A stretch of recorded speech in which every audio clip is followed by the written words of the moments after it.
Bom dia para você. Bendito seja o nome de Jesus por esses últimos estudos que estamos tendo.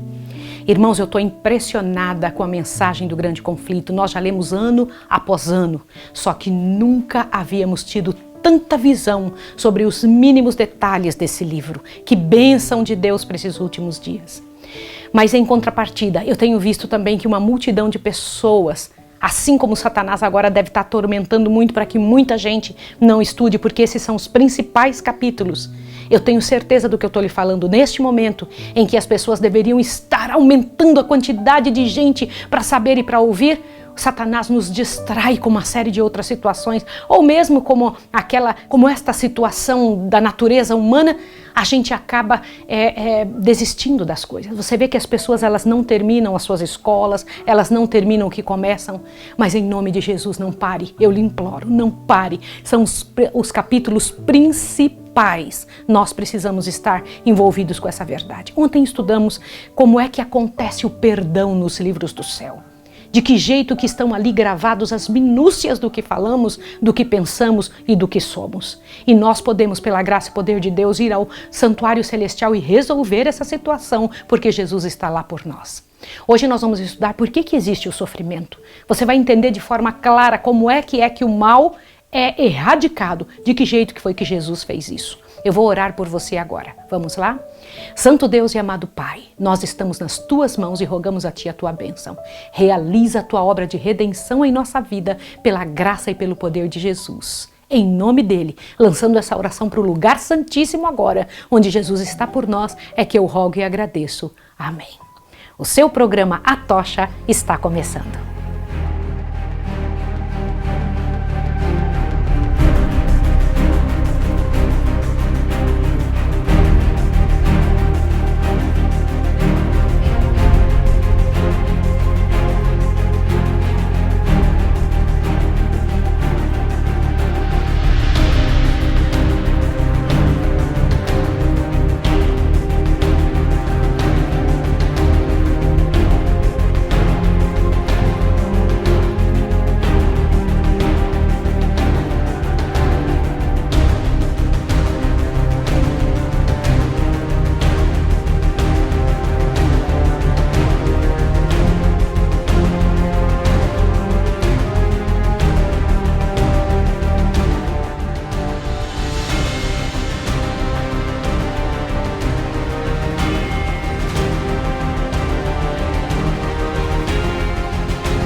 Queridos, nosso estudo de hoje, ao nos explicar por que existe o sofrimento, nos dará uma visão clara, aberta, de como é que as coisas funcionam lá no céu, diante de Deus, a visão de Deus sobre o que acontece aqui na Terra. Para muitas pessoas, a origem do pecado e a razão de sua existência são causa de grande perplexidade. Veem a obra do mal, com seus terríveis resultados de miséria e desolação, e põe em dúvida como tudo isso pode existir sobre o reinado de um ser que é infinito em sabedoria, poder e amor. Você já ouviu algumas pessoas dizendo assim, se Deus é tão bom, por que é que Ele permite o mal? Hoje você vai entender isso. Se você já viu alguém dizendo isso, já ouviu alguém comentando isso, é tua chance de hoje explicar sobre isso. Eis um mistério para o qual não encontram explicação, e em sua incerteza e dúvida tornam-se cegos para verdades plenamente reveladas na palavra de Deus, a grande tocha do Senhor. Aqui estão as respostas. Estas respostas são essenciais à salvação. Existem os que em suas pesquisas concernentes à existência do pecado se esforçam por esquadrinhar aquilo que Deus nunca revelou. Existem coisas que Ele nunca disse. Por isso não encontram solução para suas dificuldades. E os que mostram tal disposição para dúvida e astúcia aproveitam-se disso como desculpa para rejeitar as palavras das Sagradas Escrituras. Outros, no entanto, deixam de ter uma compreensão satisfatória a respeito do grande problema do mal devido a terem a tradição e a interpretação errônea obscurecendo o ensino das Escrituras Sagradas. Eles não entendem o que a Bíblia fala relativo ao caráter de Deus, à natureza de seu governo, aos princípios que regem seu trato com o pecado. É impossível explicar a origem do pecado de maneira a dar uma razão à sua existência. No entanto, bastante se pode compreender em relação à origem, bem como a disposição final do pecado, para que se faça amplamente manifesta a justiça de Deus e a benevolência de Deus em todo o seu trato com o mal. Nada é mais claramente ensinado nas Escrituras do que o fato de Deus não haver sido Ele, de maneira alguma, responsável pela manifestação do pecado e de não ter sido, nem ter havido qualquer retirada arbitrária da graça divina, nem deficiência no governo divino, para que dessem motivo ao irrompimento da rebelião. Houve uma rebelião, mas Deus não foi o responsável. O pecado é um intruso, por cuja presença nenhuma razão se pode dar. É misterioso, inexplicável desculpá-lo. E desculpá-lo corresponde a defendê-lo. Se para ele se pudesse encontrar desculpa ou mostrar-se causa para sua existência, deixaria de ser pecado. Nossa única definição de pecado é aquela que é dada na palavra de Deus. Você se lembra qual foi que nós estudamos anteontem? Quebrantamento da lei de Deus. É o efeito de um princípio em conflito com a grande lei do amor. É o fundamento do governo divino.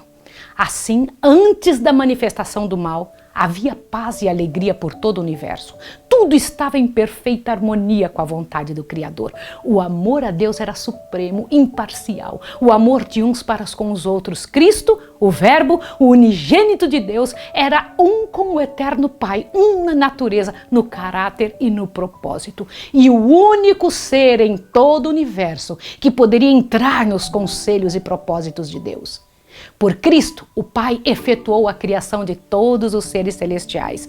Nele foram criadas todas as coisas que há nos céus, sejam tronos, sejam dominações, sejam principados, sejam potestades. Colossenses 1,16. E tanto para Cristo como para o Pai, todo o céu mantinham lealdade. Eu preciso ler uma parte a respeito disso para que você entenda a beleza do que eu estou falando. Observe aqui. Olha o que o Senhor Deus diz.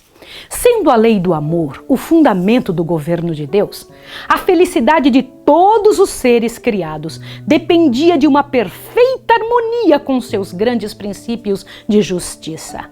Deus deseja de todas as suas criaturas serviço de amor, homenagem que brote de uma apreciação inteligente de seu caráter. Ele não tem prazer em uma submissão forçada e a todos confere vontade livre para que possam prestar-lhe serviço voluntário. Você vê que o Senhor Deus não tem desejo que nós o adoremos às cegas, que nós venhamos a estar com Ele, porque Deus pediu, eu vou fazer. Não, é uma adoração inteligente. Houve, porém, um ser que preferiu perverter esta liberdade que Deus dá. O pecado originou-se com aquele que, abaixo de Cristo, fora o mais honrado por Deus e o mais elevado em poder e glória entre os habitantes do céu. E antes de sua queda, Lúcifer foi o primeiro dos querubins cobridores, santo e incontaminado. Assim diz o Senhor Jeová: Tu és o aferidor da medida, cheio de sabedoria e perfeito em formosura. Estavas no Éden, jardim de Deus, e toda pedra preciosa era a tua cobertura. Tu eras querubim ungido para proteger, e te estabeleci no monte santo de Deus estavas, no meio das pedras afogueadas andavas. Perfeito eras nos teus caminhos, desde o dia em que foste criado, até que se achou iniquidade em ti. Ezequiel 28, de 12 a 15. Lúcifer poderia ter permanecido no favor de Deus, ser amado e honrado por toda a hoste angélica, exercendo suas nobres faculdades a fim de abençoar outros e glorificar o seu Criador. Mas diz o profeta: elevou-se o teu coração por causa da tua formosura, corrompeste a tua sabedoria por causa do teu resplendor. Ezequiel 28, 17. Pouco a pouco, Lúcifer veio a condescender com o desejo de exaltação própria. Estimas o teu coração como se fora o coração de Deus. E tu dizias: acima das estrelas de Deus exaltarei o meu trono, e no monte da congregação me assentarei. Subirei acima das mais altas nuvens, e serei semelhante ao Altíssimo. Ezequiel 28, 6, Isaías 14, 13 e 14. Em vez de procurar fazer com que Deus fosse supremo nas afeições e lealdade de suas criaturas, era o esforço de Lúcifer conquistar para si o seu serviço e homenagem. E cobiçando a honra que o infinito Pai conferia a seu filho, este príncipe dos anjos aspirou ao poder cujo uso era prerrogativa de Cristo unicamente. O céu todo se regozijava com refletir a glória do Criador e celebrar o seu louvor. E enquanto Deus assim for honrado, tudo era paz e alegria.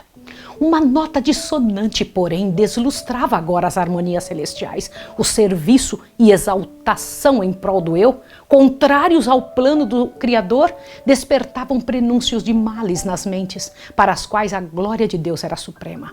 Os concílios celestiais instavam com Lúcifer. O Filho de Deus lhe apresentava a grandeza, a bondade e a justiça do Criador e a natureza sagrada e imutável de sua lei. Deus mesmo havia estabelecido a ordem do céu e, afastando-se dela, Lúcifer desonraria o seu Criador, trazendo sobre si mesmo a ruína. Mas a advertência feita com amor e misericórdia infinitos unicamente suscitou o espírito de resistência. Lúcifer permitiu que prevalecesse a inveja para com Cristo e mais decidido ele se tornou. Que coisa terrível. Aqui, quando a gente lê sobre isso, é um negócio muito sério. O que é orgulho? Observe isso daqui para que você entenda. O orgulho de sua própria glória alimentava o desejo de supremacia. As elevadas honras conferidas a Lúcifer não eram apreciadas como um dom de Deus e não despertavam gratidão para com o Criador. Ele se gloriava em seu resplendor e exaltação e almejava ser igual a Deus. Era amado e reverenciado pela hóstia celestial. Anjos deleitavam-se em executar suas ordens e, mais que todos eles, estava revestido de sabedoria e glória. Todavia, o Filho de Deus era reconhecido como soberano do céu, igual ao Pai e poder e autoridade. Em todos os conselhos de Deus, Cristo tomava parte, enquanto Lúcifer não era permitido entrar em conhecimento dos propósitos divinos. Por quê? Perguntava o poderoso anjo. Deveria ter Cristo a supremacia? Por que é ele desta maneira mais honrado do que Lúcifer? Imagine, era ciúme, era inveja. Deixando seu lugar na presença imediata de Deus, saiu a difundir o espírito de descontentamento entre os anjos. Você já percebeu que é assim que nós fazemos? Quando a gente fica mal com uma coisa, quando a gente tem inveja, quando a gente se incomoda com alguém, a gente faz de tudo para depreciar o que a pessoa faz. Foi isso que Lúcifer fez. Operando em misterioso segredo e escondendo durante algum tempo seu intuito real, sob o disfarce de reverência a Deus, esforçou-se para suscitar um desgosto em relação às leis que governavam os seres celestiais, insinuando que elas impunham uma restrição desnecessária. Visto serem de natureza santa, insistia em que os anjos obedecessem aos ditames de sua própria vontade. Procurou arregimentar as simpatias a seu favor, propalando que Deus o tratara injustamente ao conferir honra suprema a Cristo. Alegava que, anelando maior poder e honra, não pretendia exaltação própria, mas procurava conseguir liberdade para todos os habitantes do céu. Olha que perigo! Dizia, olha, vocês se saírem de Deus vão ser livres, a fim de, por este meio, poder alcançar condição mais elevada de existência. Deus, em sua grande misericórdia, suportou longamente a Satanás. Você sabia isso? Ele foi longamente suportado no céu.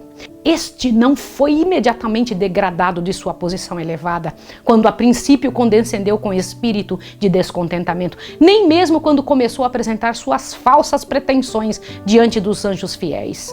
Muito tempo foi ele conservado no céu. Reiteradas vezes lhe foi oferecido perdão sob a condição de que se arrependesse e submetesse, então ele permaneceria ali. Esforços que apenas o amor e a sabedoria infinitas poderiam conceber foram feitos a fim de convencê-lo de seu erro. O espírito de desabor nunca antes tinha sido conhecido no céu. O próprio Lúcifer nem sabia e nem via a princípio para onde estava a encaminhar-se. Não compreendia a verdadeira natureza de seus sentimentos. Mas sendo-lhe demonstrado que seu descontentamento era sem causa, convenceu-se Lúcifer de que estava em erro. Sabia que uma vez ele se convenceu, ele sabia que estava errado. E de que as reivindicações divinas eram justas e de que as deveria reconhecer como tais perante todo o céu. Houvesse ele feito isso, e poderia haver salvo a si mesmo e a muitos anjos. Por esse tempo não havia ainda renunciado completamente à sua fidelidade para com Deus. Ainda que houvesse perdido a posição de querubim cobridor, teria sido reintegrado em seu mistério, teria sido reintegrado aos outros anjos, caso houvesse desejado voltar a Deus, reconhecendo a sabedoria do Criador e estivesse satisfeito por preencher o lugar a ele designado no grande plano de Deus. Mas o orgulho o impediu de submeter-se. Isso é muito sério. Persistentemente defendeu seu próprio caminho, sustentando que não havia necessidade de arrependimento, entregou-se por completo ao grande conflito contra seu Criador. Aí é a guerra aberta. Todas as faculdades de sua mente superior foram então aplicadas à obra de engano. A fim de conseguir as simpatias dos anjos que tinham estado sob suas ordens, ele fez o que ele pôde. Mesmo o fato de que Cristo o advertira e aconselhara foi permitido de maneira a servir a seus desígnios traidores. Àqueles cuja afetuosa confiança mais intimamente os ligava a ele, Satanás simulou haver sido julgado mal, que sua posição não fora respeitada e que se queria cercear-lhes a liberdade. Dessa falsa interpretação das palavras de Cristo, passou a prevaricação e a falsidade direta, acusando o Filho de Deus de intentar humilhá-lo perante os habitantes do céu. Procurou também criar uma falsa situação entre ele e os próprios anjos fiéis. Olhe bem, a todos quanto não pôde subverter e levar completamente para o seu lado, acusou-os de indiferença aos interesses dos seres celestiais. A mesma obra que ele próprio estava a fazer, atribuiu-a aos que permaneciam fiéis a Deus. E com o fim de sustentar sua acusação de injustiça por parte de Deus para com ele, recorreu à falsa interpretação das palavras e dos atos de Cristo. Era sua tática tornar perplexos os anjos pelos capciosos argumentos relativos aos propósitos divinos. Tudo que era simples, ele envolvia em mistério e, mediante artificiosa perversão, lançava a dúvida às mais compreensíveis declarações de Jeová. Seu elevado cargo, em tão íntimo contato com a administração divina, emprestava ainda maior força às suas alegações. E muitos eram induzidos a unir-se em rebelião contra a autoridade do céu. Mas Deus, em sua sabedoria, permitiu que Satanás levasse avante essa sua obra até que o espírito de dissabor amadurecesse em ativa revolta. Era necessário que seus planos se desenvolvessem completamente para que sua verdadeira natureza e tendência pudessem ser vistas por todos.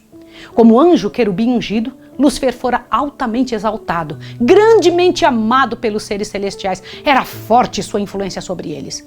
O governo de Deus incluía não somente os habitantes do mundo, pasme para pensar agora, mas de todos os mundos que ele havia criado. E Satanás pensou que se ele pôde levar consigo os anjos do céu à rebelião, poderia também levar os outros mundos.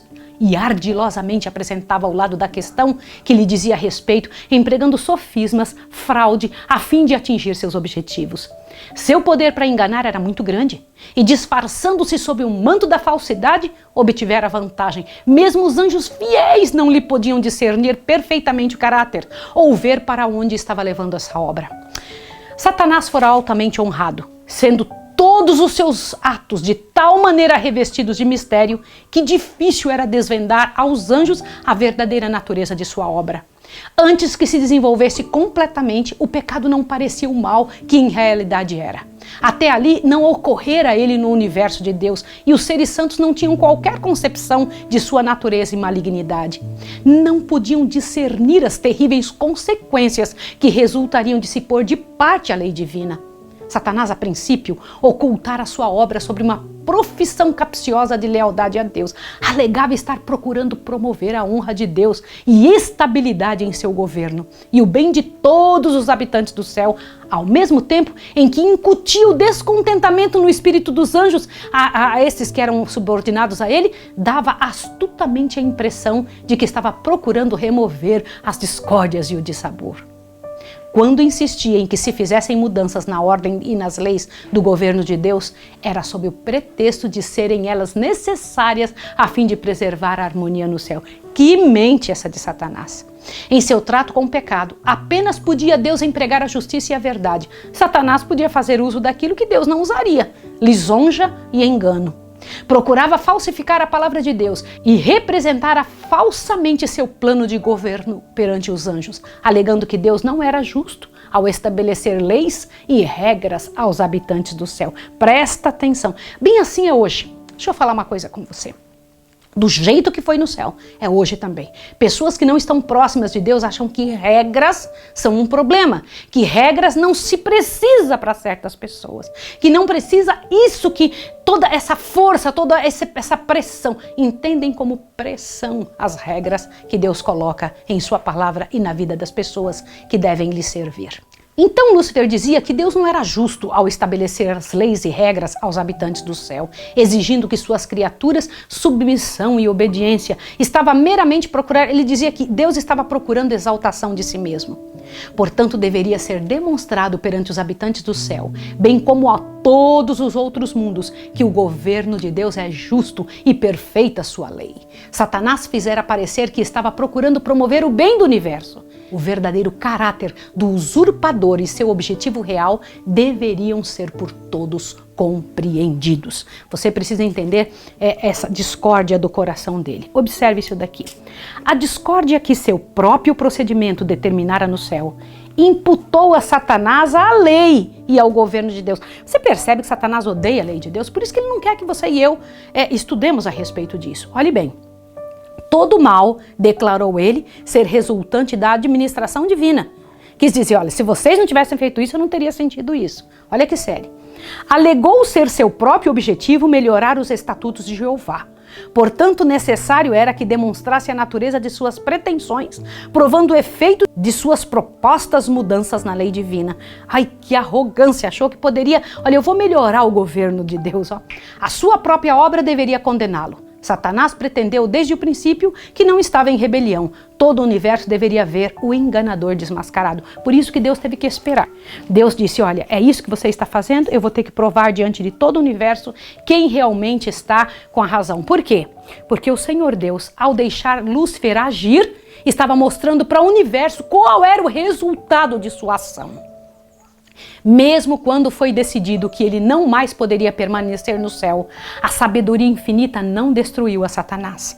Visto que apenas o serviço por amor pode ser aceito por Deus, a submissão de suas criaturas deve repousar em uma convicção sobre sua justiça e benevolência. Os habitantes do céu e dos outros mundos, não estando preparados para compreender a natureza ou consequência do pecado, não poderiam ter visto então a justiça e misericórdia de Deus com a destruição de Satanás. Se Satanás tivesse sido destruído, olha, houvesse ele sido imediatamente excluído da existência, e teriam servido a Deus antes por temor do que por amor. A influência do enganador não teria sido destruída por completo, tampouco o espírito de rebelião se teria desarraigado totalmente. Devia-se permitir que o mal chegasse a sazonar, a chegar no limite, a chegar aonde chegou hoje aqui no mundo. Para o bem do universo, através dos séculos sem fim, deveria Satanás desenvolver mais completamente seus princípios, para que suas acusações contra o governo divino pudessem ser vistas sob uma sua verdadeira luz por todos os seres criados, para que para sempre pudessem ser postas acima de qualquer dúvida a justiça e misericórdia de Deus e a imutabilidade de sua lei. Essa rebelião de Satanás deveria ser uma lição para todo o universo, por todos os séculos vindouros, um testemunho perpétuo da natureza e terríveis resultados do pecado. E você já está percebendo isso? Você já percebe o resultado do pecado? Quando a gente diz o seguinte, é só você parar para observar. Satanás diz, não é para ter casamento. Deus diz, é para ter casamento. Não é assim? E qual é o resultado de não ter casamento? Qual é o resultado de dizer que você mesmo pode escolher a sua sexualidade? Qual é o resultado da homossexualidade? Qual é o resultado de dizer, eu mando no meu corpo, eu tiro um filho ou deixo o filho? Qual é o resultado disso? Como tem sido? Você tem que parar para pensar qual o resultado de criar os nossos filhos de acordo com a nossa cabeça e não com a cabeça de Deus. De acordo com os ditames que Satanás colocou da psicologia moderna. Você tem que pensar sobre resultados do pecado. As consequências do governo de Satanás, seus efeitos tanto sobre os homens como sobre os anjos, mostraria qual o fruto de rejeitar a autoridade divina. Testificaria que da existência do governo de Deus e de sua lei dependem o bem-estar de todas as criaturas que ele fez. Também a história dessa terrível experiência de rebelião deveria ser perpétua salvaguarda a todos os santos seres, impedindo-os de serem enganados quanto à natureza da transgressão, livrando-os de cometer pecado e sofrer o seu castigo. Até o final da controvérsia no céu, o grande usurpador continuou a justificar-se. Cuidado com a justificação. Quando foi anunciado que, juntamente com todos os que com ele simpatizavam, deveria ser expulso das habitações da bem-aventurança, o chefe rebelde confessou então ousadamente seu desdém para com a lei do Criador. Reiterou sua pretensão de que os anjos não necessitam ser dirigidos, mas que deveriam ser deixados a seguir sua própria vontade, que sempre os conduziria corretamente. Denunciou os estatutos divinos como restrição à sua liberdade, declarando ser de seu intento conseguir a abolição da lei e que, livres dessa restrição, as hostes do céu poderiam entrar em condições de existência mais elevada e mais gloriosa. Deixa eu parar aqui. Viu que Satanás desde o céu já queria abolir a lei? Então quem foi que aboliu a lei? Quem tirou a lei do nosso mundo? Quem foi que tirou a lei da tua casa? Quem foi que tirou a lei do coração dos homens? Pare para pensar sobre isso.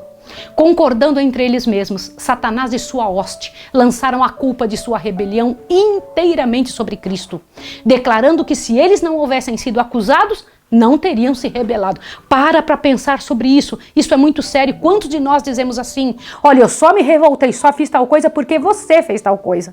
Eu só deixei essa casa porque você fez tal coisa. Eu adulterei porque tal... Não existe isso. Se você justificar os teus atos, se você der desculpas para os teus atos, não tem solução para você. Estará repetindo o que Satanás fez. Muito sério, não é? Muito sério isso. Olha bem. Assim, obstinados e arrogantes em sua deslealdade, procurando em vão subverter o governo de Deus, ao mesmo tempo que, blasfemando, pretendiam ser vítimas inocentes do poder opressivo, o arqui-rebelde e seus seguidores foram afinal banidos do céu. O mesmo espírito que produziu a rebelião no céu ainda inspira a rebelião na terra. Satanás tem continuado com os homens o mesmo estratagema que adotou em relação aos anjos. Seu espírito ora reina nos filhos da desobediência. Semelhantes a ele, procuram romper com as restrições da lei de Deus, pretendendo liberdade aos homens por meio da transgressão dos preceitos da mesma. Você que está me ouvindo, que já ouviu um pastor dizer que a lei não é para ser guardada. Você que está aí, que de alguma forma prefere confiar em homens e não na palavra de Deus, em nome do Senhor. Isso é Satanás falando para você. É Satanás dizendo para o seu coração que a lei não é para ser guardada, que existe uma parte dela que foi abolida, que Jesus aboliu. Mentira, isso não existe. Isso é estratagema de Satanás, foi ele que inventou isso já desde o céu. A reprovação do pecado suscita hoje ainda o espírito de ódio e resistência. Quando a consciência é advertida pelas mensagens divinas, Satanás leva os homens a justificar-se e a procurar simpatia de outros em seu caminho de pecado. Em vez de corrigirem seus erros, indignam-se contra aqueles que os reprova, como se fora ele a causa da dificuldade da pessoa. Desde o de justo Abel até o nosso tempo, esse é o espírito que tem sido manifestado para com todos os que ousam condenar o pecado. Preciso ler isso aqui para você, olha só, presta atenção nisso. Quando eu paro para pensar nessas coisas, meu coração fica muito impressionado.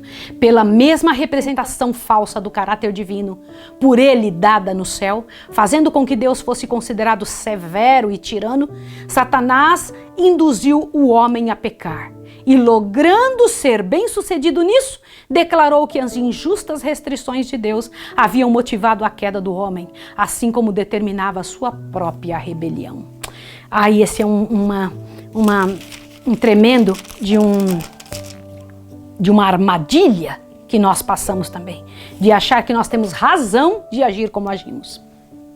Mas o próprio Eterno proclama em seu caráter: Jeová o Senhor, Deus misericordioso e piedoso, tardio em iras, grande em beneficência e verdade, que guarda a beneficência em milhares e perdoa a iniquidade, a transgressão e o pecado, e que ao culpado não tem por inocente. Êxodo 34, 6 e 7. Banido Satanás do céu, declarou Deus a sua justiça e manteve a honra de seu trono.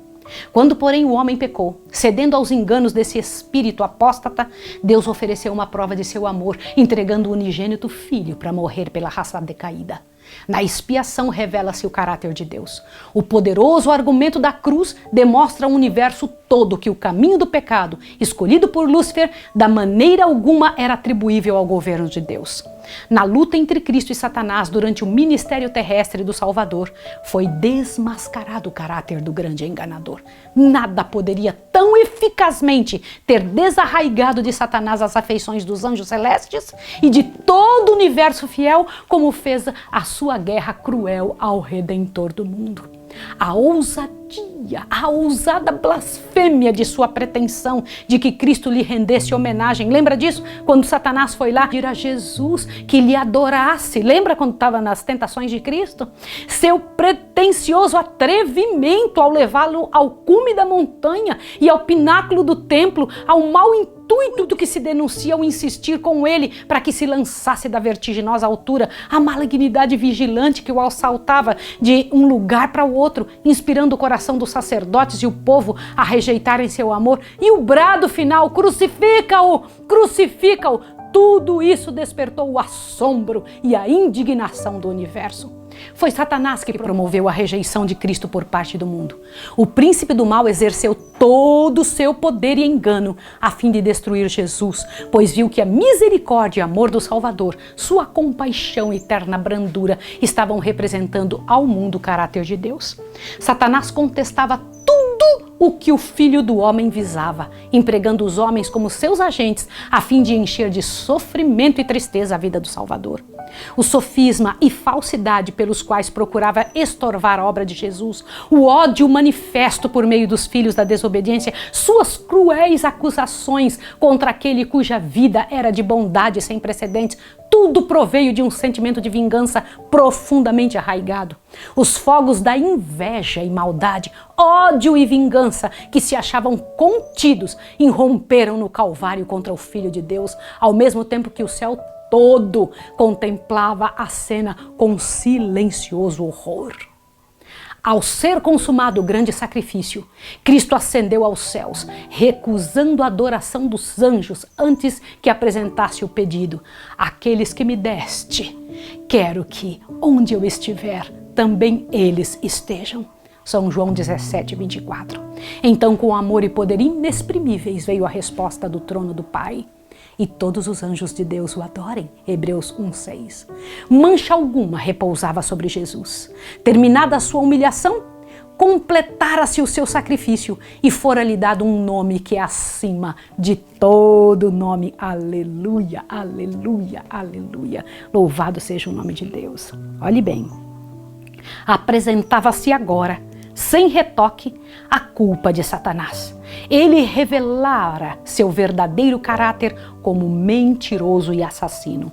Viu-se que o mesmíssimo espírito com que governara os filhos de Deus, que estiveram sob seu poder, teria ele manifestado se lhe tivesse sido permitido dominar os habitantes do céu. Se tivesse deixado Satanás lá, o céu seria como hoje é a terra. Pretendera que a transgressão da lei traria liberdade e exaltação. Viu-se, porém, que resultava em degradação e cativeiro. É isso que acontece com todos os que se entregam para esse tipo de situação. As mentirosas acusações de Satanás contra o caráter e governo divinos aparecem sob sua verdadeira luz agora. Acusou a Deus de procurar simplesmente a exaltação de si mesmo, exigindo a submissão e obediência de suas criaturas, e declarou que, enquanto o Criador reclamava a abnegação de todos os outros, ele próprio não a praticava e não fazia sacrifício algum. Viu-se agora que, para a salvação de uma raça caída e pecadora, o governador do universo fizera o máximo sacrifício que o amor poderia efetuar, pois Deus estava em Cristo reconciliando consigo o mundo, 2 Coríntios 5,19. Viu-se também que enquanto Lúcifer abrira a porta para o pecado, pelo seu desejo de honra e supremacia, Cristo, a fim de destruir o pecado, se humilhara e se fizera obediente até a morte e morte de cruz. Deus manifestara sua repulsa aos princípios da rebelião. O céu todo viu a sua justiça revelada, tanto na condenação de Satanás como na redenção do homem. Lúcifer declarara que se a lei de Deus fosse imutável e seu castigo não pudesse ser abrandado, todos os transgressores deveriam para sempre ser privados do poder e do favor do Criador. Alegava que a raça pecadora se colocara para além da redenção e, consequentemente, era a sua legítima presa.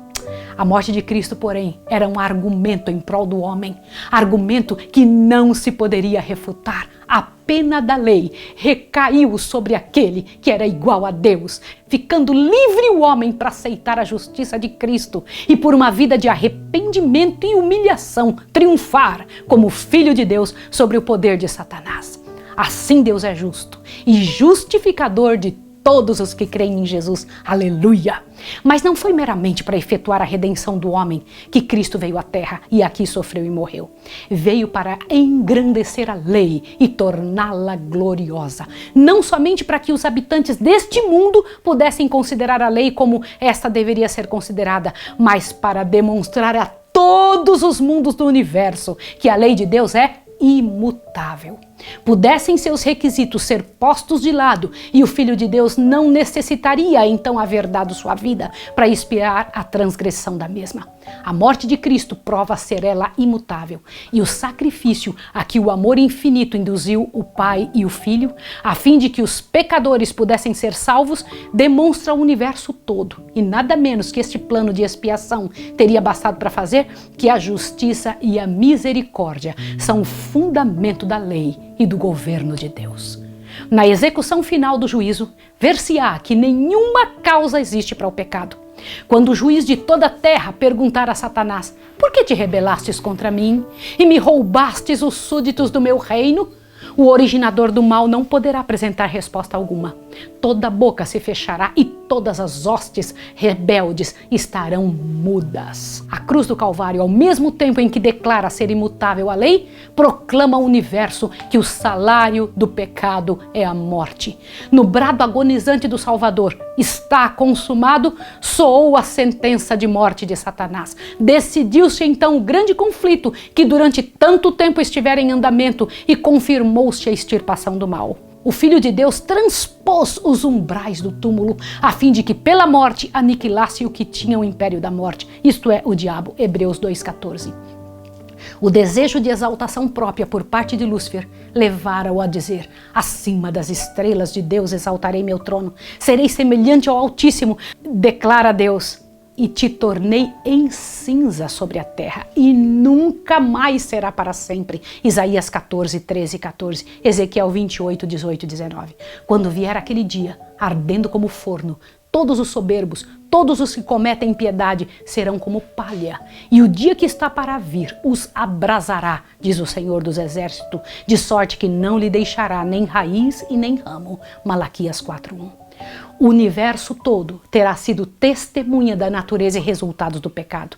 E seu completo extermínio, que no princípio teria acarretado o temor dos anjos, desonrando a Deus, reivindicará agora o seu amor e estabelecerá sua honra perante a totalidade dos seres que se deleitam em fazer a sua vontade e em cujo coração está a lei divina. Jamais o mal se manifestará de novo. Diz a palavra de Deus: não se levantará por duas vezes a angústia. Naum 1:9. Aleluia!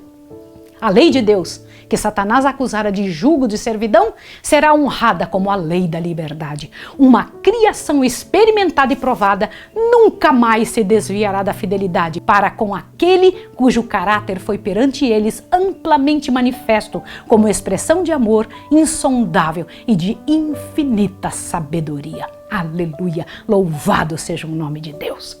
Que você agora, ao saber e entender perfeitamente como começa o mal, como se desenvolve o mal, possa erradicá-lo da sua vida, colocando Jesus no trono, Jesus dentro da sua casa. Em nome de Jesus, pela graça que é no nome de Jesus, segura na tua mão a oportunidade de servir ao Senhor. Amanhã nós vamos estudar o pior inimigo do homem e como vencê-lo, para que você possa compreender quem é o pior inimigo do homem. É uma chance que estamos tendo de estudar estas verdades. Eu vou orar com você agora, dizendo em nome de Jesus que Deus te abençoe, que Deus te fortaleça para a graça e para a misericórdia do Senhor. Vamos orar? Senhor Deus do Universo, louvado seja o teu nome. Abençoa essa pessoa em casa. Ajude para que ela faça esse trabalho missionário de passar avante estas verdades. Que ela não fique só para ela e que hoje, Pai de amor, ao ajoelhar-se, lembre-se do lugar santíssimo onde Jesus está por nós e que pela graça e poder de Deus está provado que o mal não presta. Em nome de Jesus. Amém. Que Deus abençoe você e até amanhã.